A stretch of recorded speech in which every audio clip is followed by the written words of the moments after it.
নিরামিষ এই ফুলকপির রেসিপিটা রুটি, পরোটা, পোলাও, ফ্রাইড রাইস যে কোনো কিছুর সঙ্গে খেতে দুর্দান্ত লাগে। আশা করি আপনাদেরও ভালো লাগবে। নমস্কার বন্ধুরা, রূপাস কিচেনে সবাইকে স্বাগতম। তাহলে চলুন দেখে নেওয়া যাক। শুরু থেকে শেষ পর্যন্ত দেখার জন্য আপনাদের কাছে অনুরোধ রইল। প্রথমে একটা মশলা তৈরি করে নেব। মিক্সির জারের মধ্যে নিয়ে নেব 1.5 চামচের মতো চারমগজ আর 1.5 চামচের মতো ভাঙা কাজু। চারমগজ আর কাজু বাদামকে প্রথমে গুঁড়ো করে নেব। গুঁড়ো করে নেওয়ার পর এর মধ্যে দিয়ে দেব 1/2 ইঞ্চি আদাকে টুকরো করে নিয়ে, 4-5টা কাঁচা লঙ্কাকে 2 টুকরো করে নিয়ে দিয়ে দেব, আর একটা মিডিয়াম সাইজের টমেটো দিয়ে দেব। অল্প জল দিয়ে খুব ভালো করে পেস্ট করে নিতে হবে।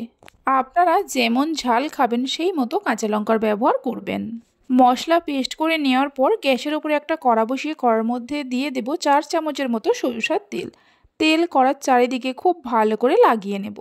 তেল গরম হলে ফুলকপি দিয়ে দেব। এখানে আমি একটা মিডিয়াম সাইজের ফুলকপিকে আগেই কেটে ভালো করে ধুয়ে রেখেছিলাম। ফুলকপির মধ্যে অল্প করে হলুদ গুঁড়ো দিয়ে মিডিয়াম ফ্লেমে হালকা লাল করে ভেজে নিতে হবে। আপনারা চাইলে আরেকটু বেশি করেও তেল দিয়ে ফুলকপিগুলো ভেজে নিতে পারেন।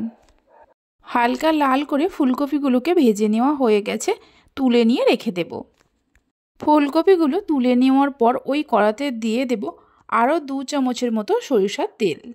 তেলের মধ্যে অল্প করে গোটা জিরে আর 2টো শুকনো লঙ্কাকে 2 টুকরো করে নিয়ে দিয়ে দেব।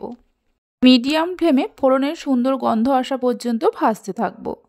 ফোড়নে থেকে সুন্দর গন্ধ বেরোতে শুরু করলে মিক্সির জারের মধ্যে যে মশলাটা পেস্ট করে রেখেছিলাম দিয়ে দেব।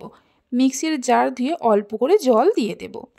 এবার মশলাটাকে খুব ভালো করে কষিয়ে নেব। মশলা কষানোর সময় এইভাবে ক্রমাগত নাড়তে হবে, তা না হলে তলায় লেগে যেতে পারে। এর মধ্যে আমি আর অন্য কোনো মশলা ব্যবহার করব না। প্রায় মিনিট 4-5 কষিয়ে নেওয়ার পর দেখুন মশলা থেকে ধীরে ধীরে তেল ছাড়তে শুরু করেছে, মানে মশলাটাকে খুব ভালোভাবে কষিয়ে নেওয়া হয়ে গেছে।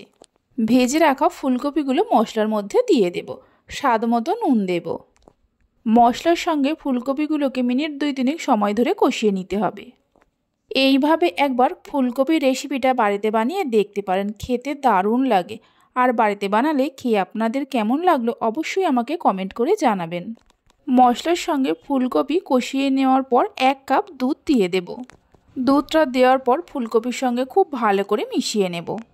এবার গ্যাসের ফ্লেমটা একদম লোতে করে ঢাকা দিয়ে রান্না করে নেব 10 থেকে 12 মিনিটের জন্য। 12 মিনিট পর ঢাকা খুলে দেখে নেব ফুলকপিগুলো সেদ্ধ হয়েছে কিনা। দেখুন ফুলকপিগুলো খুব সুন্দরভাবে সেদ্ধ হয়ে গেছে। সবশেষে এর মধ্যে দিয়ে দেব 1 চামচ চিনি, অল্প একটু গরম মশলা গুঁড়ো আর কিছুটা ধনেপাতা কুচি। সব কিছু দেওয়ার পর ভালো করে মিশিয়ে নিয়ে গ্যাসের ফ্লেমটা বন্ধ করে দিতে হবে। রেসিপি ভালো লেগে থাকলে অবশ্যই একটা লাইক করবেন, বন্ধুদের সঙ্গে শেয়ার করবেন। ভালো লাগলে চ্যানেলটি সাবস্ক্রাইব করে পাশে থাকা বেল আইকনটি প্রেস করবেন নতুন রেসিপির আপডেট পাওয়ার জন্য। তাহলে চলুন ভিডিওটা আমি এখানেই শেষ করছি। আপনারা সবাই ভালো থাকবেন, সুস্থ থাকবেন। ধন্যবাদ।